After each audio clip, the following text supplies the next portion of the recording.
আমার কাছে ঋণী। অবশ্যই তুই আমার মোহাব্বতের প্রতিদান দিবি এবং একজন গোলাম হিসেবে তুই বাধ্য আমার আনুগত্য পোষণ করতে। যিনি আপনাদের দয়া আমার উপর বর্ষণে সাহায্য করেছেন তিনি হচ্ছেন আমার খোদা। সে কারণে আমি আপনাদের চাইতে বেশি এবং আপনাদের থেকে পূর্বে তার কাছে ঋণী। আমি নিজেকে ইজ্জতের তুঙ্গ থেকে তুচ্ছ অবস্থানে নিয়ে এসেছি যাতে তোকে হস্তগত করতে পারি।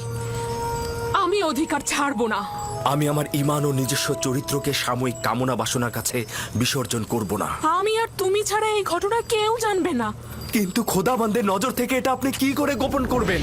ও, তাহলে খোদাকে নিয়ে এত ভয়? আমিও তার কাছে লজ্জিত। এটা তো কোনো ব্যাপারই না।